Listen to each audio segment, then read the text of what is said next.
ఫోటోషాప్లో effect ఎప్పుడైనా try చేశారా? Try చేయకపోతే వెంటనే ట్రై అయితే చేయండి. ఇప్పుడు ఇలా ఎలా చేయాలో చూపిస్తాను. అండ్ గైస్ వీడియో అయితే సేవ్ అయితే చేసుకోండి, మీకు ఫ్యూచర్లో యూజ్ అయితే అవుతుంది. సో ఫోటోషాప్లో ఆల్రెడీ నేను ఫోటో అయితే ఓపెన్ అయితే వేసేసుకున్నాను. దీని మీద నేను వచ్చేసి టెక్స్ట్ అయితే యాడ్ చేసుకున్నాను. సైజ్ అయితే పెంచుకుందాం. ఓకే. అండ్ నెక్స్ట్ ఏం చేస్తున్నా అంటే టెక్స్ట్ లేయర్ అయితే హైడ్ అయితే వేస్తున్నాను. ఈ బ్యాక్గ్రౌండ్ లేయర్ ఉంది కదా, ఈ బ్యాక్గ్రౌండ్ లేయర్ నేనైతే డూప్లికేట్ అయితే వేసుకుంటున్నాను. అండ్ సబ్జెక్ట్ అయితే సెలెక్ట్ చేసుకుంటున్నాను. ఇక్కడ చేసి ఏం చేస్తున్నా అంటే బ్యాక్గ్రౌండ్ అయితే రిమూవ్ చేసేద్దాం. సో బ్యాక్గ్రౌండ్ అయితే రిమూవ్ అయితే అయిపోయింది. ఇంకా ఈ కింది లేయర్ మీద నేను వచ్చేసి బ్లాక్ కలర్ అయితే యాడ్ అయితే వేస్తున్నాను అనమాట. ఓకే. అండ్ ఈ టెక్స్ట్ లేయర్ ఉంది కదా, ఈ టెక్స్ట్ లేయర్ నేనైతే డూప్లికేట్ అయితే వేసుకుంటున్నాను అనమాట.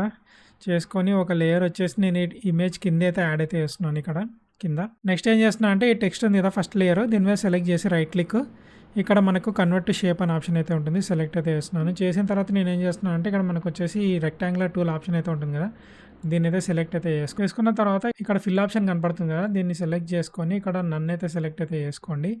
అండ్ స్ట్రోక్ ఉంది కదా, ఈ స్ట్రోక్ని వచ్చేసి వైట్ కలర్ అయితే సెలెక్ట్ అయితే వేసుకొని సైజు లైట్గా అయితే పెంచుకోండి ఇలా మీ ఇమేజ్కి తగ్గట్టు. డన్.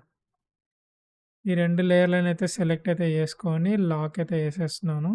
అండ్ గైస్ చూస్తున్నారా, ఎఫెక్ట్ అయితే రెడీ అయితే అయిపోయింది. అండ్ గైస్ ఇలా సింపుల్గా మనం వచ్చేసి ఎఫెక్ట్ అయితే క్రియేట్ అయితే చేసుకోవచ్చు. అండ్ గైస్ ఇలాంటి ఇంట్రెస్టింగ్ ఫోటోషాప్ ట్యూటోరియల్స్ కోసం మన పేజ్ని తప్పకుండా ఫాలో అయితే అవ్వండి. అండ్ అలాగే నేను వచ్చేసి యూట్యూబ్ ఛానల్ అయితే స్టార్ట్ అయితే చేశాను అనమాట. దాని లింక్ వచ్చేసి బయోలో అయితే ఉంటుంది. అక్కడ మీకు వచ్చేసి ఫుల్ లెంత్ ట్యూటోరియల్స్ అయితే వస్తుంటాయి అనమాట. సో తప్పకుండా అక్కడ కూడా సపోర్ట్ అయితే అండి గైస్.